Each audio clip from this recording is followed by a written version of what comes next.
You think you are in an argument. You are focused on the words, the tone, the logic. You are trying to win your point. But the other person is not watching your words. They are watching the way your shoulders tighten half a second before you raise your voice. They are watching the way your eyes flick to the door before you claim you are not leaving. They see your chest breathing faster before you even know you are about to snap. While you are inside the story in your head, they are reading the code running underneath it.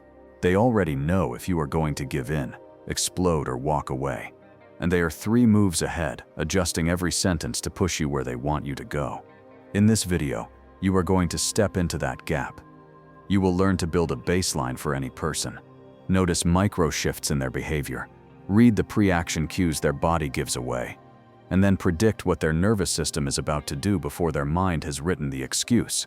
Baseline mapping, micro shift detection, pre-action cues, trigger prediction, pre-framing. That is the sequence. Once you can read that, you stop living in reaction mode. You stop being surprised by breakups, by sudden outbursts, by silent exits, by hidden lies. You will start to see decisions forming in real time and learn how to nudge them while they are still soft. If you stay blind, others will do this to you. If you learn the system, you quietly start controlling what everyone else believes they are writing themselves.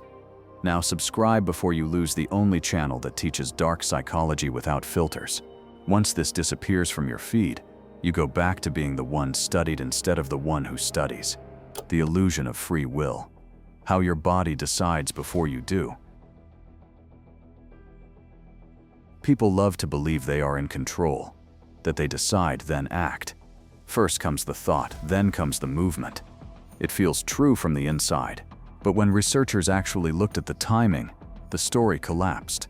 In the 1980s, Benjamin Libet at UCSF ran a simple experiment. Subjects sat in front of a clock and were told to move their wrist whenever they felt like it, then report the moment they became aware of the urge to move. At the same time, their brain activity was recorded. What Libet found was not comforting. A burst of electrical activity in the brain, called the readiness potential, rose around 300 to 500 milliseconds before the person reported the conscious decision to move. In other words, the brain had already started the action before the person experienced the choice. The body was already on its way. Conscious intention showed up late and took credit. Later, John Dylan Haynes and his team took this further using brain scans. In studies at the Max Planck Institute, subjects made simple choices, like pressing a left or right button. The researchers looked at patterns in the brain several seconds before the subjects said they decided. Those patterns were enough to predict the choice up to 7 seconds before the person felt they had made it. That 7-second gap is not philosophy. It is a time window where the nervous system is already moving, while the conscious story is still loading. In real life, you do not have access to someone else's brain scans, but the body has a public version of that readiness potential. It leaks through tiny changes in muscle tension, gaze, blink rate, breathing, posture, and micro-expressions. The brain prepares in private. The body prepares in public. Someone who knows what to look for can watch that preparation like a live feed. Another experiment showed how far ahead the body really is. In the Iowa gambling task, designed by Antoine Bechara and Antonio Damasio, subjects were asked to pick cards from 4 decks. 2 decks were secretly bad, giving big wins but even bigger losses. 2 decks were good, giving smaller wins but safer outcomes. At first, people picked randomly. Consciously, they had no idea which decks were better, but something strange happened. Their skin conductance, a measure of bodily arousal, started to spike when they reached for the bad decks, long before they could explain what was happening. Their hands literally sweated in advance. Their nervous system had detected a pattern and was warning them. The conscious mind caught up much later, and only then invented a story about why some decks felt wrong. Again, the body knew first. The talking brain came second. You move through the world thinking you are deciding. In reality, your nervous system is constantly scanning for threat, reward, status, and connection behind the scenes. It is running an old survival script, switching between sympathetic arousal and parasympathetic calm. Fight, flight, freeze, fawn, or rest. Your heart rate, muscle tone, breathing, and focus shift based on how safe or dangerous something feels. That shift nudges your body toward certain moves. Lean in, lean out, attack, submit, comply, leave. Your conscious story then arrives like a late reporter, explaining what you already did or were already about to do. It says things like, "I just felt like leaving. I suddenly decided to agree. I do not know why I snapped, but there was nothing sudden about it." The nervous system had been building that move for seconds, sometimes longer. Now add another person. A skilled manipulator does not wait for your mind to finish its story. They train their attention on your nervous system. They watch your micro-tensions and relaxations like vital signs. When you argue, they are not hooked on your words. They are watching your throat tighten, the way your eyes narrow, your shoulders rise, your breathing change. They see the readiness potential in your muscles and posture. When your body shows signs of withdrawal, they switch approach to pull you back. When your body shows you are leaning toward agreement, they push for commitment. When they see you charging toward anger, they either feed it if anger serves them, or disarm you before it peaks. In interrogations, professionals are told not to listen to the content of what a suspect says first, but to watch their body's reactions around key questions. A jaw clench here, a breath hold there, a sudden stillness in the middle of the story. Those are the real answers. The words are just damage control. This is the dark part. The illusion of free will is not just a philosophical problem. It is a practical weak spot. There is a delay between what your body has already set in motion and what your awareness can describe. In that delay, people with sharper perception quietly work. They read what your nervous system is about to do, and they meet it early. They do not argue with your fully formed choice. They press on it while it is still just a tendency in your muscles and breath. So while you feel like you had a change of heart or made a tough call, someone else may have been standing in that readiness gap, gently steering, asking the right question, giving the right reassurance, tightening the right guilt or fear. Once you understand this, your goal changes. You stop trusting the timing of your own awareness. You start respecting the nervous system as the true first mover, the shadow narrator that does not ask for your permission. You start watching other people the same way. You realize they are not unpredictable at all. Their words are chaotic. Their bodies are not. Under enough attention, their decisions show up before they think they have made them. That is the power most people never train, and the power that keeps them always a few seconds behind everyone who does. Baseline mapping. Building someone's behavioral code. If you want to see real changes in a person, you need to know what they look like when nothing important is happening. That is their baseline. Deception research from people like Aldert Vrij shows that there is no universal lie sign. There is no magic gesture that always means guilt or fear. What matters is the shift from that person's normal. Every person has a typical pattern of speech, movement, eye contact, and breathing when relaxed or at least not under heavy pressure. This is their behavioral code. Until you know it, every signal is noise. After you know it, even a small deviation becomes loud. You start by watching them in low-stakes situations. Neutral topics, no pressure. Casual questions about their day, their hobbies, something that does not threaten status, money, or intimacy. This is where you pay attention to their natural rhythm. Do they talk fast or slow when they are calm? Do they pause often or speak in long, unbroken lines? Is their voice flat or animated? How loud is their normal? Listen to their usual breathing.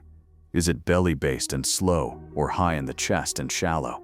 Do they sigh often when relaxed or not at all? Look at their eyes.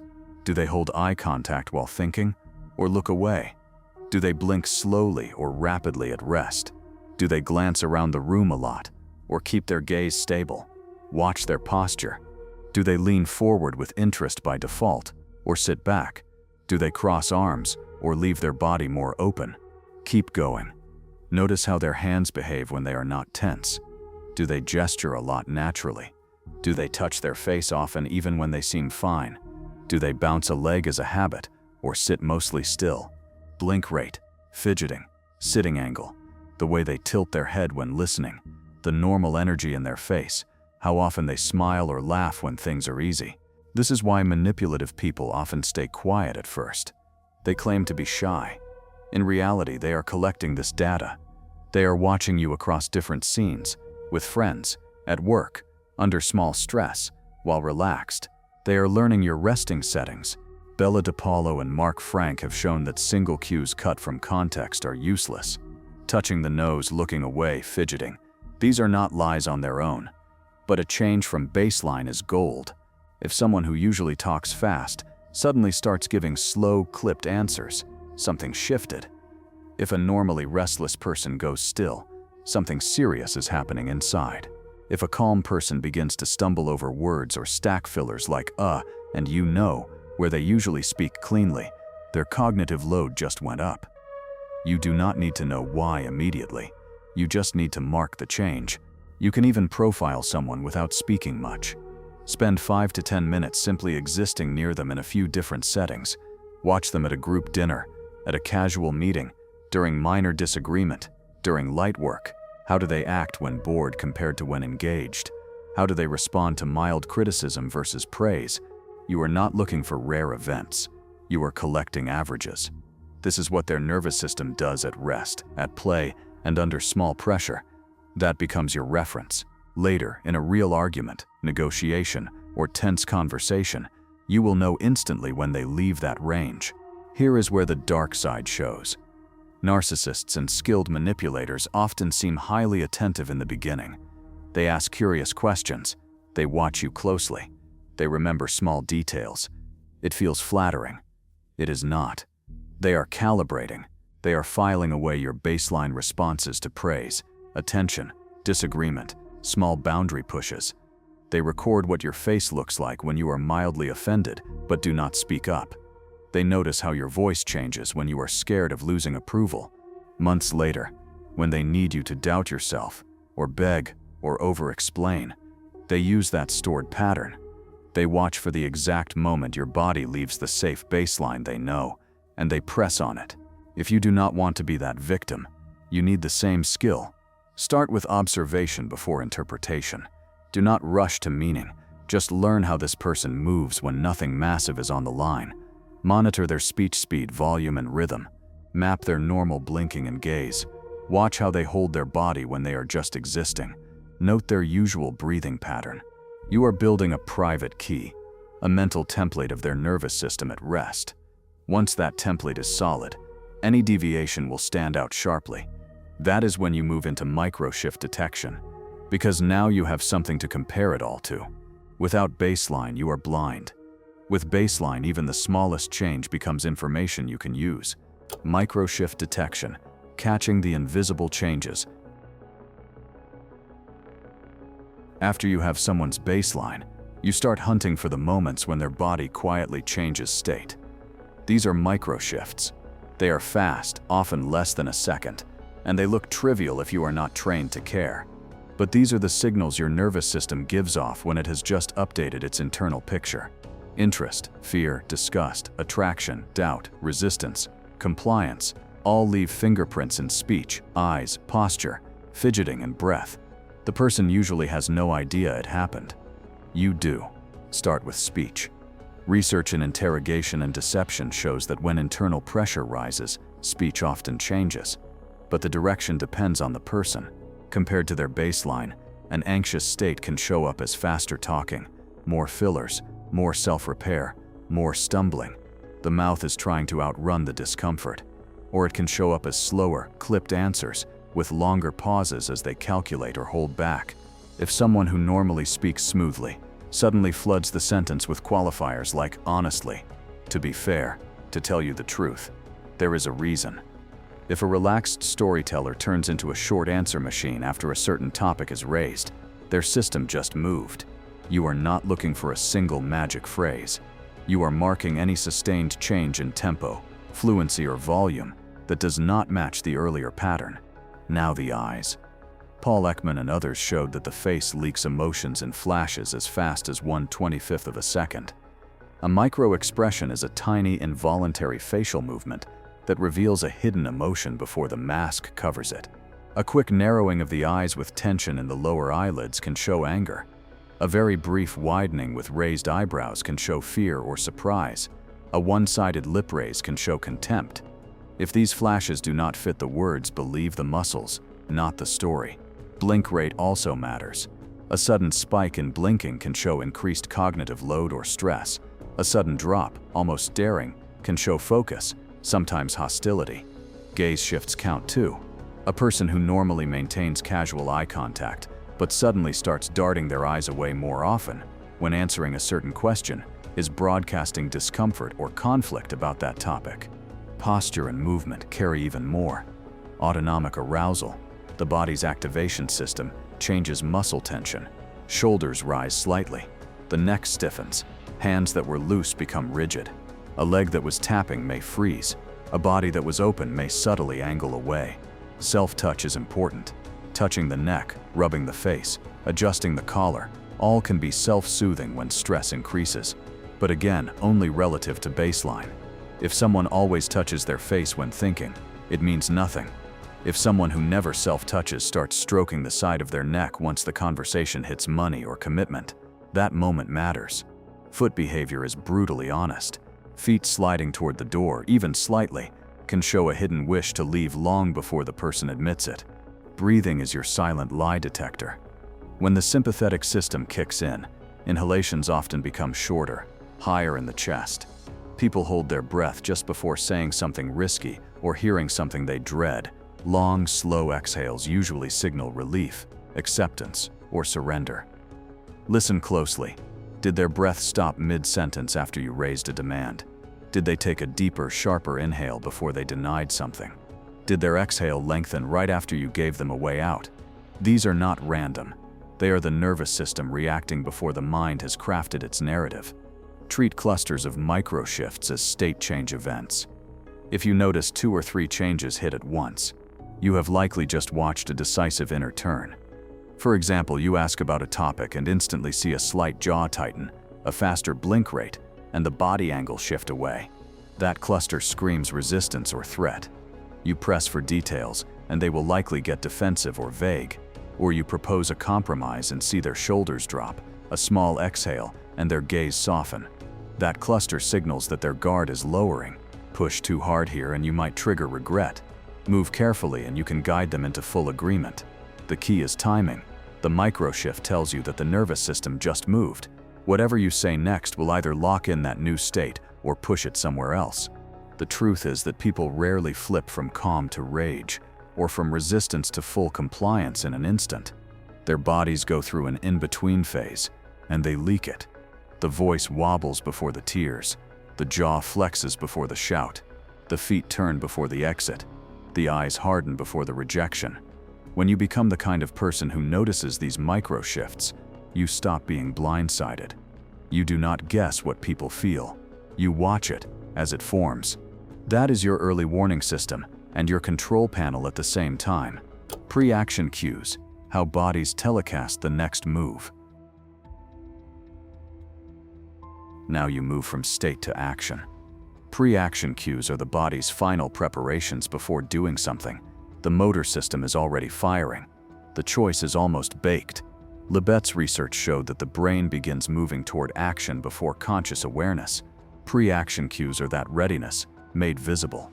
These are not just feelings, these are physical commitments. The person is about to move, speak, agree, attack, lie, or leave, and their body starts arranging itself seconds before the leap. Watch weight shifts. Before someone speaks up in a meeting, many people lean forward slightly or brace their feet more firmly. Before they reject you or pull away, they often lean back, putting more space between your body and theirs.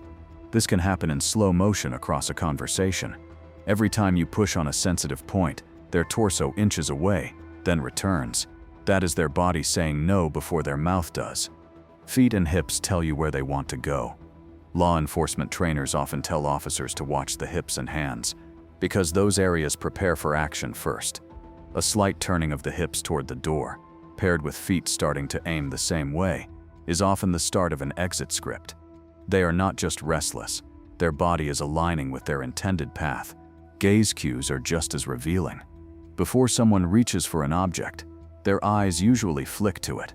Before they physically leave, they often glance at the door or their bag several times, testing the path. Before they confront a person, Their gaze might scan for allies or witnesses. In social tension, people might look at someone they feel is on their side, seeking support, seconds before they speak up. Hands give away intent in tiny ways. Tightening a grip on a glass or phone can show building tension. Moving hands closer to pockets, bags, or phones often signals that the person is about to check out, disengage, or reach for something, whether that is just an escape through the screen or something more physical. Emotional pre-action cues are tied closely to breathing and facial muscles. A breath hold right before telling a lie, revealing something painful, or starting a fight is extremely common. Jaw tension is the classic pre-argument sign. The mouth line gets thinner. The chewing muscles stand out slightly. Micro-swallows where the person gulps quickly can show anxiety about agreeing to something or feeling trapped into compliance. Shoulders often rise a bit just before someone pushes back or resists. Shoulders dropping right after a heavy sigh often show a move toward giving in or backing down. Security and threat assessment professionals are trained to watch this kind of behavior in crowds and individuals. They monitor hands, shoulders, and hips constantly because these areas often start the action. A hand disappearing into a pocket after scanning the room, a slight crouch or bend in the knees, a subtle change in stance from relaxed to ready. To the untrained eye, nothing has happened yet. To someone who knows pre-action cues, the decision has effectively been made. The next second or two is just the follow-through. To make this useful in daily life, build simple internal templates. There is an exit script. Shorter replies, less detail, reduced emotional engagement, body gradually turning away, feet starting to angle toward the nearest way out, eyes visiting the door or the phone more often. See 3 of those at once, and you know they are planning to leave mentally or physically. There is an escalation script. Jaw clenching, shoulders lifting, nostrils flaring slightly, breathing shallower, interruptions increasing, gaze hardening or becoming more fixed. When this shows up, a verbal attack or major rupture is loading. There is a compliance script. A deeper exhale, shoulders lowering, chin tilting slightly down, gaze softening or momentarily dropping, hands relaxing. You just watched the point where their resistance collapsed into acceptance. The important point is that people rarely act out of nowhere. They charge up. They load the movement, like pulling back a bowstring. That loading is visible if you know where to look. Once you can read pre-action cues, being surprised by people starts to feel fake. You will see the breakup in their posture weeks before they say it. You will feel the argument coming minutes before they erupt. You will see the yes forming in their shoulders and breath before they say the words. At that point, the real question is not whether you can predict them. It is whether you will let the move play out or decide to interrupt it. That is where the next layer of power comes in. Trigger point and pre-framing. Controlling the move before it happens. When you combine baseline, micro shifts, and pre-action cues, you stop reading just states and start reading trajectories. Trigger point prediction is seeing not only how someone feels now, but what their nervous system is about to do next. You watch the early signs of resistance, agreement, lying, exiting, or escalation, and you forecast the next few seconds. Once you see that trajectory, you have a choice. Let their nervous system complete the move and then respond like everyone else, or intervene before their conscious mind locks it in. That second option is where control lives. Psychology gives you a reason this works. People hate cognitive dissonance. They need their actions and beliefs to line up. Robert Cialdini's work on commitment and consistency shows that once someone starts to lean a certain way, they feel pressure to be consistent with that direction. The nervous system begins the move. The mind then builds a story to justify it.